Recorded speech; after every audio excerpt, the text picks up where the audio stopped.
deeper strategy, enhanced tactics, and an all-improved game experience. This is Sins of a Solar Empire 2.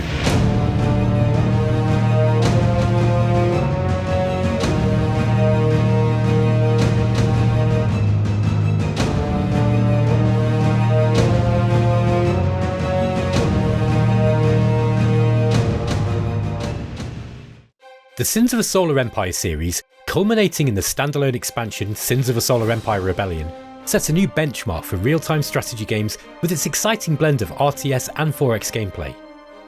From the tactical layer to the strategic, from playing the commanding officer of a single capital ship right up to the emperor of a vast spacefaring civilization and every level in between, Sins Rebellion dramatically increased the scale of the RTS genre from a single battlefield to an entire star sector full of worlds in seamless fashion. Sins Rebellion broke down genre boundaries by allowing players to focus on different aspects of the game to achieve their goals, engaging with a detailed resource economy, intricate research and planetary development strategies, diplomacy and intrigue with both major and minor factions, and the construction of mighty fleets of warships to take the fight to the enemy. To top it off, Sins of a Solar Empire Rebellion had great graphics, a lively multiplayer scene, and huge support from the modding community, with many full conversion mods covering many popular sci-fi scenarios. Well over a decade later, Sins Rebellion is still a popular game with a high number of regular players. Now, 12 years after Sins Rebellion released, we present to you the latest instalment in the series, Sins of a Solar Empire 2. Ironclad Games and Stardock have shaken up the classic Sins of a Solar Empire gameplay, so beloved of fans of the series, and turned the volume up to 11, with nearly every aspect of the original game enhanced and upgraded, and with many new features added that increase the overall scope, depth of detail, and general replayability. Significant increases in both strategic gameplay and the depth of the simulation in the tactical layer were co-designed with, and supported by, a drastically improved modern user interface. This new UI features many time and attention saving tools to make this larger, more detailed game significantly easier to play for both beginners and experts alike. Further differentiation between the 6 playable factions means more nuanced, lore-friendly, and tactically asymmetric interactions between rivals, who boast more unique abilities, research goals, and units to keep players on their toes. Meanwhile, new and exciting gameplay features involving minor factions present the player with interesting choices to make and powerful benefits to claim. This keeps these not always neutral spacefaring organisations relevant from game start to game finish, while increasing immersion into this increasingly deep and detailed war story. Sins of a Solar Empire 2 was developed with a brand new and powerful game engine, simultaneously allowing both a dramatic improvement in graphical fidelity and increasing the number and detail of simulated in-game entities. Let's take a closer look at these core concepts with some examples from Sins of a Solar Empire 2. As the leader of your empire, you'll now face a series of new strategic challenges at the operational level of the war. Sins of a Solar Empire 2 introduces an innovative optional feature, orbiting planets. This dynamic addition revolutionises the strategic depth of the game by allowing certain stars and planets to gradually migrate across the map. As these celestial bodies move, they can sever existing phase lane connections when they drift out of range, only to forge new ones as they come into proximity with other worlds, with bodies closer to the centre of the map moving faster than those orbiting the edge. Planets once nestled securely behind friendly lines can, over time, find themselves vulnerable to direct assault as enemy worlds shift into connecting positions. In this dramatic example taken from a multiplayer game, we find a map featuring a series of fast-orbiting asteroids that eventually connect close to other players' homeworlds. Here, we can see a devious player building a sneaky invasion fleet full of siege frigates and led by a powerful capital ship, and a substantial garrison fleet to dissuade attack as it orbits other players' worlds. I didn't see this one coming until it was too late, with disastrous consequences as my homeworld was bombed back into the Stone Age, moments before my panicked fleets had a chance to fully neutralise this unexpected threat. To aid players in planning their strategy on this ever-evolving battlefield, the game offers a tool to forecast the positions of these orbiting planets up to an hour into the future, and a neat UI feature to show the next 10 minutes of movement as a blue line. These features allow for careful planning of invasions, or the bolstering of defences well in advance of an attack. Additionally, players can adapt their defensive positioning on the fly by rotating orbital structures to face new threats, preparing for the opening of previously unanticipated attack vectors. Sins of a Solar Empire 2 adds powerful new fast and intuitive tools to control your sprawling empire. From a single screen, players can now improve colonised planets with orbital structures and deployed planet items, streamlining the process of planetary development. Similarly, fleets have been given their own dedicated controls, equipped with a comparable set of commands, allowing for a more straightforward and effective management of fleets. The new fleet management system allows ships to be constructed and directed straight to a fleet on campaign, meaning far less clicks and no need to search the map or planet UI for shipyards, a game-changing feature that allows the player to fully focus on tactical battles or fleet manoeuvring. These powerful new tools not only make the game more accessible, but also enable players to make strategic decisions and adjustments quickly, which is often important during a prolonged battle or other busier parts of the game, and will benefit newcomers and Grizzled Sins veterans alike. The new tactical simulation in Sins of a Solar Empire 2 represents a significant leap forwards, thanks to meticulous detail in the tactical combat model. Firstly, there's a complete rework of the way ships fight with the addition of armour points, hull points, shield points, and durability. These multi-layered defensive mechanics and accompanying changes to weaponry increase tactical nuance in a huge way. Players must carefully pick the right balance of ship types and classes to field the weaponry and defensive systems necessary to beat their enemies in good order. For the first time, individual missiles are not just visual effects, but critical components of the combat system. These missiles can miss their intended targets due to evasive manoeuvres or environmental obstacles, and stray projectiles can hit unintended targets too. This level of detail extends to players' strategic options, allowing for innovative defense tactics, such as positioning larger ships to intercept missiles aimed at less well-armoured assets. The importance of tactical positioning is further emphasised through the implementation of fully simulated gun turrets and point defence, each with their own firing arcs and tracking speed. Gun turrets on ships or defensive structures possess defined firing arcs, forcing players to consider the orientation of their vessels relative to the enemy. This requirement adds a new strategic layer, as players must ensure their heavy weapons can engage effectively while keeping more vulnerable ships out of those deadly firing arcs. Alongside existing ship abilities, the introduction of item slots for capital ships, titans and starbases marks a significant advancement in the game's evolving tactical layer, offering unprecedented levels of customization and adaptability for those most powerful of combat entities. You can now outfit your ships and starbases with a variety of powerful new defensive, offensive or support items across several slots, tailoring each one's capabilities to reinforce its role in combat. This feature not only enhances the individual character and strategic value of ships, but also introduces a further layer of differentiation between the different races, with each faction offering unique items that reflect their technological and cultural ethos.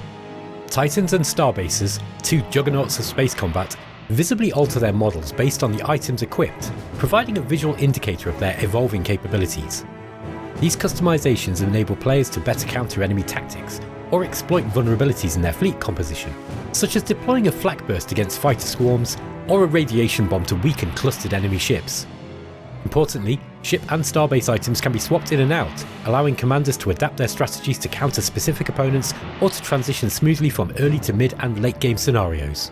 This extra layer of battlefield strategy enriches tactical gameplay, encouraging players to think several moves ahead before they plunge their fleets headlong into that next enemy gravity well, with scouts remaining important throughout the entire game for probing enemy positions.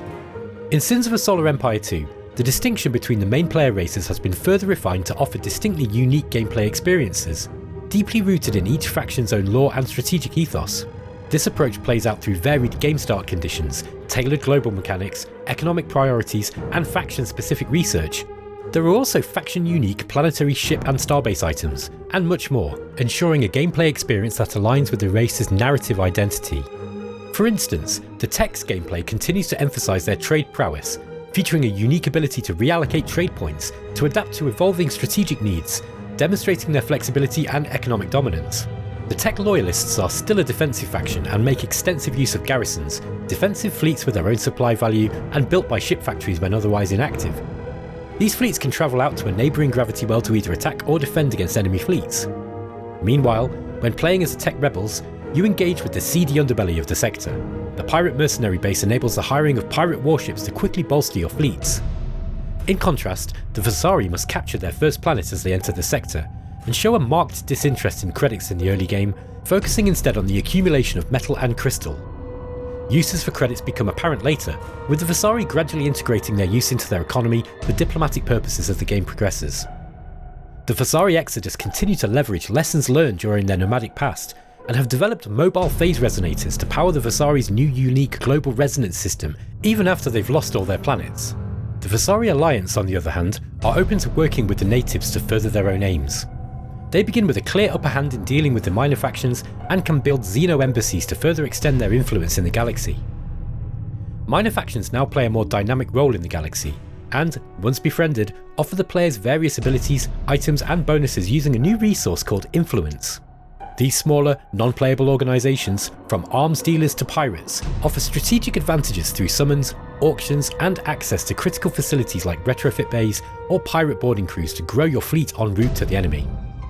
For example, Pranas United are the military-industrial giant that unleashed the Argonev starbase upon the galaxy, and, if lubricated with enough influence, can send a fleet of warships to help defend one of your worlds, or install the unassailable Fortress Planet item, and massively increase the defensive power of a colony. The enhanced role of minor factions adds depth to the game's diplomatic and economic layers, encouraging players to forge strategic alliances or deny opponents access to these valuable assets for a competitive edge. Minor factions now also have their own unique behaviours and motivations, such as the Aluxi dynasty, who seek to establish their own empire around their homeworld. Sins of a Solar Empire 2 introduces a groundbreaking multi-core 64-bit engine, designed to elevate the game's graphics, performance and technical capabilities to new heights. This advanced engine fully leverages available RAM in its system, enabling it to support more game content than ever before. Unlike its predecessor, which did not utilise multi-core processors, and in stark contrast to many current and forthcoming titles with fixed multi-core support, this engine is scalable and capable of utilising every core of a processor at any time it's needed. This scalability ensures an exceptionally efficient operation, facilitating a more detailed simulation than ever before. Individually simulated gun turrets tracking individually simulated missiles fired by hundreds upon hundreds of ships, planetary orbit mechanics and more. Sins 2 also looks amazing, with a huge improvement in graphical fidelity on display. Furthermore, the engine is future-proof, designed to automatically benefit from advancements in hardware technology, ensuring that Sins of a Solar Empire 2 not only sets a new standard for space RTS games, but also remains at the cutting edge for years to come, while a dramatic increase in the scope of the game's modding potential will keep players enthralled with the game for another decade still. The new content we've just covered is a small taster of what's to come. Sins of a Solar Empire 2 refines and rebuilds the core Sins experience, so beloved of fans of the original titles, in such a huge way that we can't possibly cover such a large number of changes in just one video. And so, this video marks the beginning of a series we will be unveiling over the upcoming months, aimed at showcasing new and re-engineered gameplay features. Our objective is to provide a comprehensive comparison covering every important facet of the game, clearly delineating how Sins 2 advances gameplay far beyond its predecessor, Rebellion, and sets a new bar for real-time 4X games. Let's take a quick look at some of the topics we'll be covering in greater detail in this video series. In true 4X fashion, Sins 2 features all 4Xs: Explore, Expand, Exploit, and Exterminate. We'll show you the new and updated mechanics added in Sins 2 and how they enhance every aspect of this classic gameplay paradigm. These include features to improve the use of scouts, new trade and culture mechanics, an innovative diplomacy system including minor faction interactions and auctions, planet, capital ship and titan item slots, innovation in colony and fleet management, and much more. You'll also see detailed user interface and multiplayer innovations as we go too. We've highlighted that each of the three races and their respective two sub-factions have their own unique gameplay styles, units and abilities to unleash upon one another. We'll take a deep dive into each of these 6 factions and highlight their strengths, weaknesses and gameplay changes going from Rebellion to Sins 2. The lore of Sins of a Solar Empire is rich. We'll recount to you the drama of the Traders, the Vasari and the Advent, their many interactions and how the story has unfolded since the events of Rebellion rocked the galaxy. We'll also cover changes to orbital and defensive structures, a more extensive and exciting research system, a closer look at the all-new tactical combat simulation mechanics such as turret tracking speeds and simulated missiles, and how all of that affects the RTS gameplay of Sins 2. This is just a summary of some of the video content to come, and it's not an exhaustive list. Sins of a Solar Empire 2 has so many new and improved features over Sins of a Solar Empire Rebellion that we're going to need a whole series to cover them all. We've got so much to show you, so keep watching because we're just getting started.